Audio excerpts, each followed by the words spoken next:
মৰমৰ ছাত্ৰ ছাত্ৰীসকল এম স্কয়াৰ চেনেললৈ তোমালোকক স্বাগতম জনাইছো। আজি আমি ক্লাছ 10ৰ পুনৰালোচনাৰ অনুশীলনী R3 ৰ কোৱেশ্চন নম্বৰ 6 ৰ অংক এটা সমাধান কৰিম। ভিডিওটো ভাল লাগিলে চেনেলটো সাবস্ক্ৰাইব কৰিবা আৰু নিজৰ সহপাঠীৰ লগতো শেয়াৰ কৰিবা। ইয়াৰ আগৰ ভিডিওটো যদি চোৱা নাই দ্যাট ইজ কোৱেশ্চন নম্বৰ 1 ৰ পৰা 5 লৈকে তেনেহলে মই আই বটনত ইয়াতে লিংকটো দি দিম, তোমালোকে তাৰে পৰা ভিডিওটো চাই ল'ব পাৰিবা। ইয়াৰ বাহিৰেও মই মোৰ চেনেলত প্লেলিষ্ট ক্ৰিয়েট কৰি থৈছো, তাতে যে সিৰিয়ালি ধুনীয়াকৈ তোমালোকে ভিডিওবোৰ চাব পাৰিবা। এটা চাওয়া কোৱেশ্চন নম্বৰ 6 ত কি কৈছে, নিম্নলিখিত সংখ্যা এটা কি উলিয়াব লাগে, ঘনমূল উলিয়াব লাগে। যেহেতু ইয়াতে কোনো কি নিয়মত কৰিব লাগিব হেতু মেনশন কৰা নাই, সো একেটা আমি শৰ্টকাট প্ৰসেছত কৰিম। তোমালোকে ইচ্ছা কৰিলে এটো তোমালোকে ঘনমূল উলিয়া আগতেও শিকিছা, এটো আমাৰ কি উৎপাদক বিশ্লেষণ পদ্ধতিটো তোমালোকে কৰিব পাৰিবা, কিন্তু মই ইয়াতে শৰ্টকাট প্ৰসেছত কৰিম। এটা চাওয়া হা 1 3 3 1 ইয়াৰ কি কৰিব লাগে, আমাৰ ঘনমূল উলিয়াব লাগে। দ্যাট মিন্স এই চিনটো আমি দি দিম। সো এটো ইকুয়াল টু কিমান হ'ব আমি কেনেকৈ উলিয়াম চাবা, প্ৰসেসটো কেনেকুৱা 1 3 3 1 আমি প্ৰথমত কি কৰিম, তিনিটাকে থুপ কৰিম। সোৱা এই ফালৰ পৰা থুপ কৰিম। সো হল তিনিটা, কেটা বাকি থাকিলে এটা। এটা প্ৰসেসটো কেনেকুৱা, নিয়মটো হল কি, এই যে থুপ কৰিছো এই থুপৰ ইয়াতে কি আছে, একৰ ঘৰত কি সংখ্যা আছে, এটো হল আমাৰ প্ৰথম থুপটোৰ একক ঘৰৰ সংখ্যা। একক ঘৰত যেটো থাকে সংখ্যা, যি সংখ্যা থাকিব ইয়াতে 1 আছে, সেই সংখ্যাটোক তুমি কি কৰিবা, ঘন কৰিবা। দ্যাট মিন্স 3 বাৰ পূৰণ কৰিবা। সো 1 3 বাৰ পূৰণ কৰিলে কিমান হয়, 1 হয়। এতিয়া এই একক ঘৰৰ যেটো সংখ্যা থাকে তাৰ ঘন কৰিলে যেটো ৰিজাল্ট পাবা, তাৰ এককৰ ঘৰত কি আছে হেতু আমি ইয়াতে বহাম। সো ইয়াতে যেটো এটাই সংখ্যা, সো একক ঘৰত কি আছে, ইয়াৰো একক ঘৰত কি আছে তোমাৰ কি 1 আছে। সাপোজ ইয়াতে 2 থাকিলে হয়, তেনেহলে 2 কিউব কৰিলে 8। সাপোজ ইয়াতে 8 থাকিলে হয়, 4 থাকিলে ধৰা 4 4 গুণ 16, 4 16 গুণ কিমান 64। দ্যাট মিন্স একৰ ঘৰত কিমান আছে 4, তেনেহলে ইয়াতে 4 বহালো হয়। সো যেহেতু ইয়াতে আমাৰ কি আছে 1 আছে, 1 বহাইছো। নেক্সট ইয়াতে কোনটো সংখ্যা আছে, ইয়াতে আছে 1,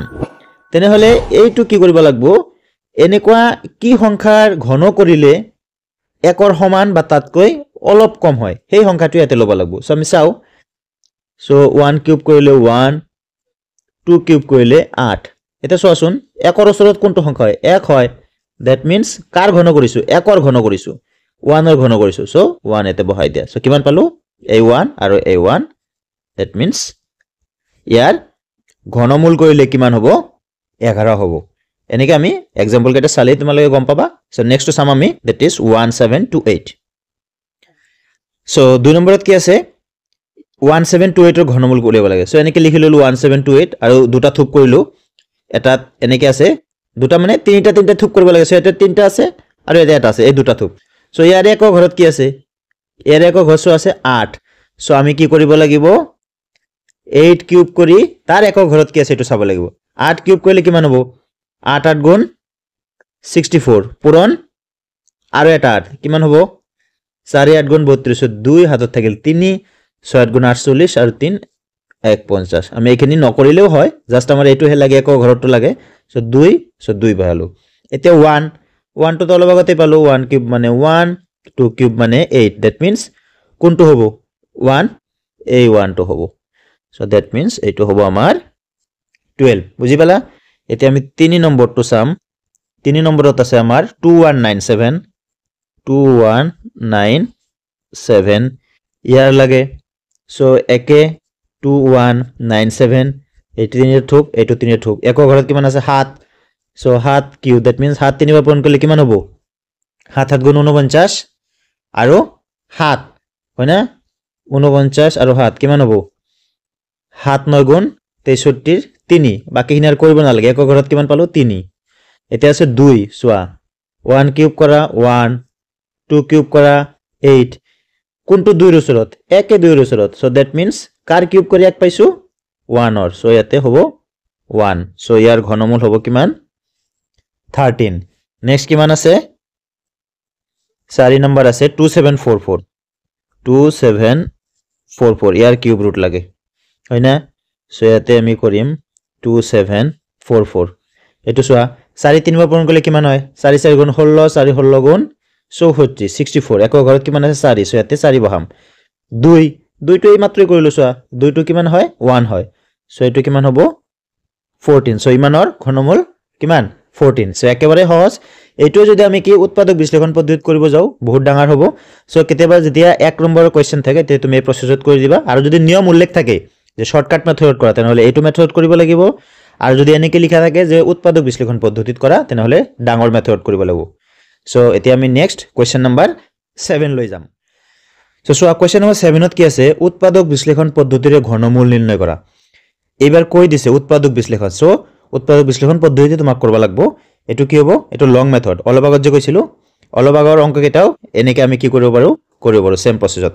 সো ইয়াৰে প্ৰথম কোৱেশ্চনটো 1 নম্বৰত কি আছে আমাৰ 3375 এটো কৰিব লাগে সো আমি ফাৰ্স্ট কি কৰিব লাগিব ইয়াৰ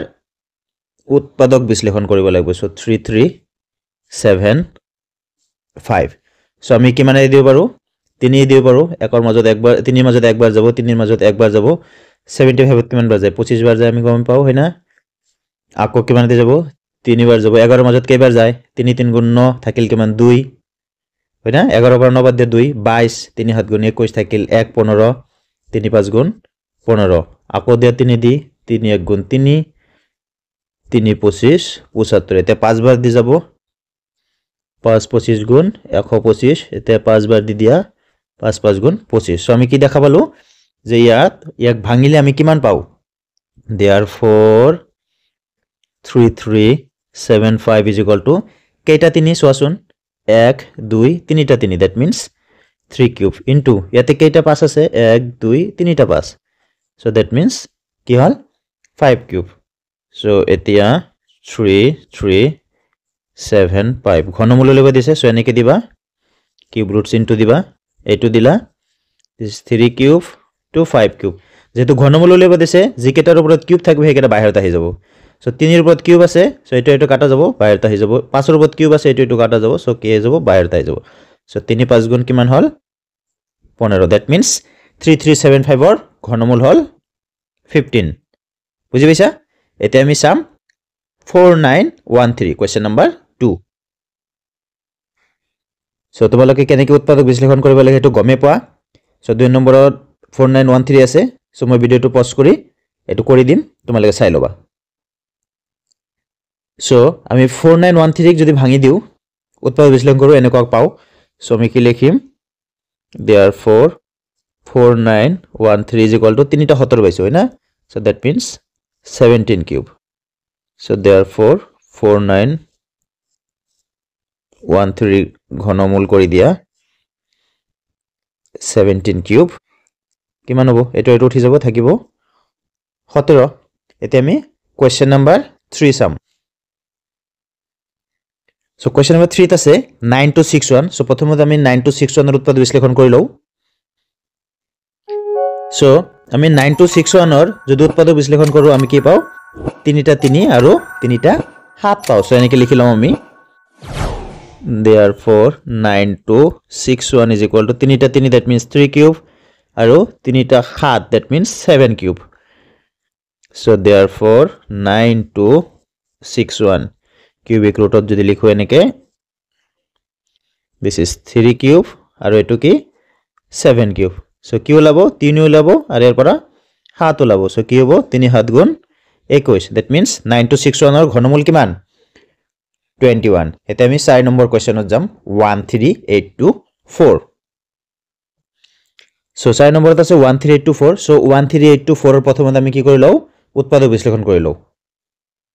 so সোয়া আমি যদি 13824 এৰ যদি এনেকে যদি উৎপাদক বিশ্লেষণ কৰি কি পাও 1 2 3 4 5 6 7 8 9টা 2 3টা 3 আমি কি কৰিম 3টা 3টাকে থুপ কৰিম যেটো ঘনমূল উলিয়াব লাগিব ইয়াৰ 3টা সোয়াসুন 3টা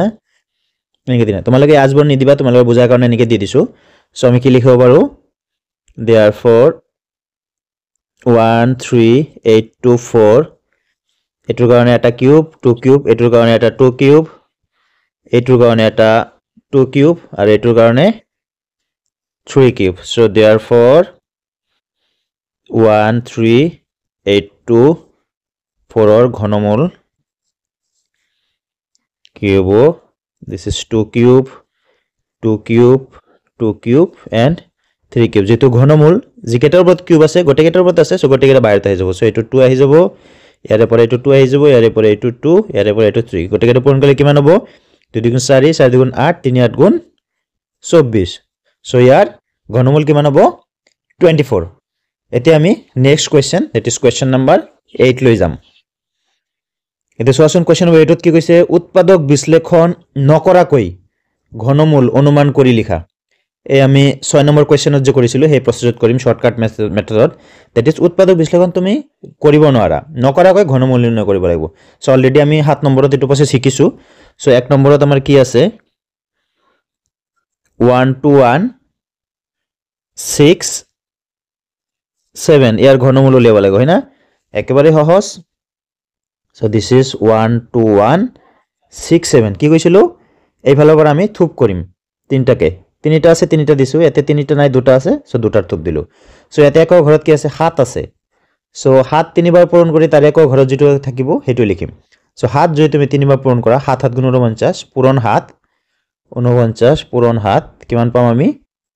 343 গটে নকৰিলেও চলে আমাৰ এক ঘৰটো খাল লাগে 3 সো 3তে বহাই দিয়া নেক্সট আছে কিমান 12 কোনটো সংখ্যাৰ ঘন কৰিলে 12 হয় বা 12 সমান সো 1 কিউব কৰা তুমি 1 2 কিউব কৰা 8 3 কিউব কৰা 3 3 গুণ 9 3 9 গুণ 27 তেনেহলে কোনটো ওচৰত 1 না 8 নে 27 8 ওচৰত 12 হয়না 12 ওচৰত কি হয় 8 8 কাৰ ঘন 2 এৰ ঘন কৰিলে 8 পাও সো ইয়াতে কি লিখিব লাগিব এই 2 টো লিখিব লাগিব সো দ্যাট মিন্স 2 আৰু 3 কিমান 23 হল দ্যাট মিন্স 12167 অৰ ঘনমূল কিমান হ'ব 23 এতিয়া আমি কোৱেশ্চন নম্বৰ 2 চাম দ্যাট ইজ 8000 সো আমি লিখিললো এনেকে 8000 ঘনমূল উলিয়াব লাগে সো তিনটা থুপ এটো 3 এটা 0 ৰ কিউব যদি কৰে এক ঘৰত কি পাম 0 এ পাম 8 ৰ কাৰণে কি পাবা 2 পাম আমি 1 কিউব কৰিলে 1 2 কিউব কৰিলে 8 মিলিয়ে গল সো এটো কি পাম 2 এৰ কিউব কৰিলে 8 পাইছো দ্যাট মিন্স 2 হ'ব সো এই 2 আৰু 0 দ্যাট মিন্স কি হ'ব 20 ঠিক তেনেকে আমি কোৱেশ্চন নম্বৰ 3 কৰিম 4096 4096 অৰ সাম আমি কিমান হয় সো এতে আমি লিখি লম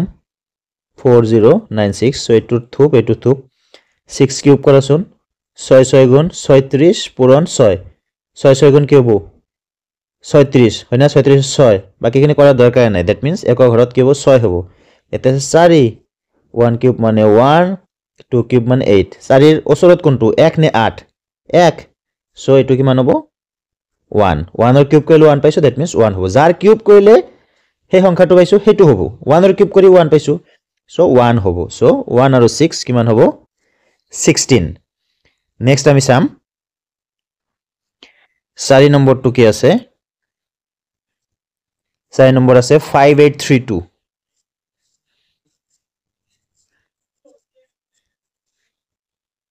সো এটো সাম 5832 এটো থুব এটো সো 2 কিউব কৰিলে কিমান হ'ব 8 হ'ব সো 5 আছে হয়না 1 কিউব মানে 1 2 কিউব মানে 8 5 অর কোনটো ওচৰত বেছি 1 বেছি না 8 বেছি 1 বেছি সো দ্যাট মিন্স এটোই হ'ব 1 সো এটো হ'ব কিমান 1 আৰু 8 18 সো বুজি পালা এতিয়া আমি next question that is question number 9 লৈ যাম আমি সো কোৱেশ্চন নম্বৰ 9 ত কি কৈছে এটা ঘনকৰ দিক কিমান দি আছে 1.2 সেন্টিমিটাৰ ঘনকটোৰ আয়তন কিমান একেবাৰে সহজ সো আমি নেকি লিখি লম given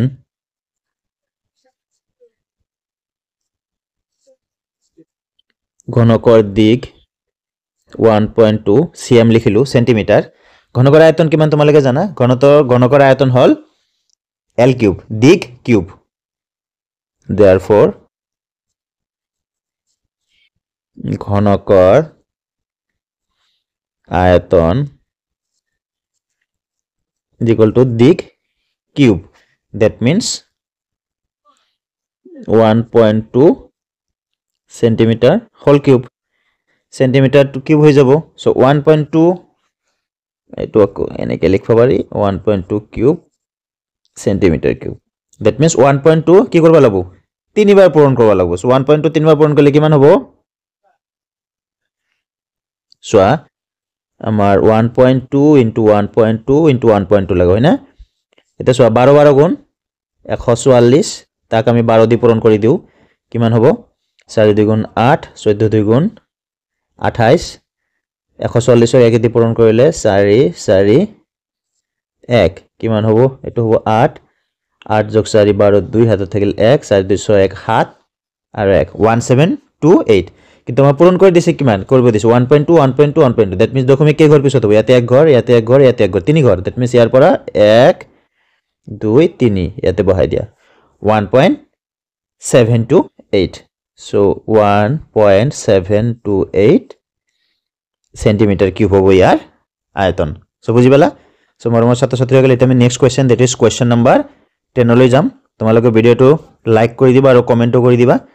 এতিয়া আমি কোৱেশ্চন নম্বৰ 10 ত কি আছে চাও আহা সো কোৱেশ্চন নম্বৰ 10 ত কি দিছো এটা ঘন আকৃতিৰ বাকচৰ আয়তন দিয়া আছে ইমান ঘন সেন্টিমিটাৰ হলে বাকচটো কিমান ওখ হ'ব ইয়াৰ আগৰ কোৱেশ্চনটো কি কৰিছিলো দিক দিয়া আছে আয়তন ওলাইছো ইয়াতে আয়তন দিয়া আছে দিক দ্যাট ইজ ওখ ওলাব লাগবে এতে উল্টাটো আগৰটোত কি কৰিছিলো কিউব কৰিছিলো ঘন কৰিছিলো তেনে ইয়াতে কি কৰিব লাগিব ঘন মূল নিৰ্ণয় কৰিব লাগিব যেতে আয়তন দিয়া থাকে ওখ কিমান উলিয়াব লাগে তেতিয়া ঘন মূল কৰিব লাগিব সো এনেকৈ আমি লিখিম গিভেন আমাৰ কি দিয়া আছে বা কমেন্ট লিখলে দিয়া আছে বুলি লিখিবা ঘনকৰ আয়তন is equal to 6859 কি ইমান সেন্টিমিটাৰ কিউব সো therefore কি কৰিব লাগে আমাৰ উচ্চতা নিৰ্ণয় কৰিব লাগে হয় না সো therefore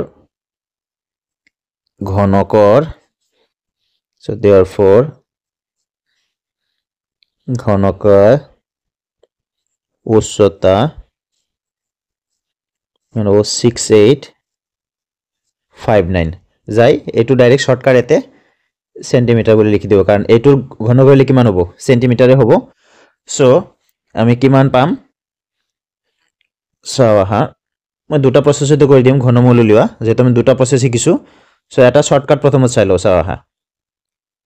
6859 হয় না তিনিটা থুপ কৰা কিমান হ'ব 9 9 তিনিবাৰ পূৰণ কৰা 9 9 গুণ 81 81 পূৰণ 9 9 গুণ 9 প্ৰথমত 9 হৈ যাব সো এক ঘৰত কিব 9 6 এতিয়া 1 কিউব মানে 1 2 কিউব মানে 8 কোনটো ওচৰত 1 ওচৰত সো কিমান আহিব 1 এটা লং প্ৰসেসত যদি কৰো চাবা 6859 মই দুটা দেখাই দি আছো ইয়াতে ডাইৰেক্ট 19 দে যাব মই ডাইৰেক্ট কৰি দিলো 361 আৰু এটো 19 দে যাব সো তিনিটাই 19 পাইছো সো তোমালোকে যেটো প্ৰসেস যোৱা কোনো অসুবিধা নাই লং প্ৰসেসত গলে কি লিখিবা মই লং প্ৰসেসটো লিখি দিলো 19 কিউব যাই কি থাকিব 19 আৰু যদি শৰ্টকাট প্ৰসেসত লিখা এটোৰ পিছত ডাইৰেক্ট এই লাইনটো দি দিলে হল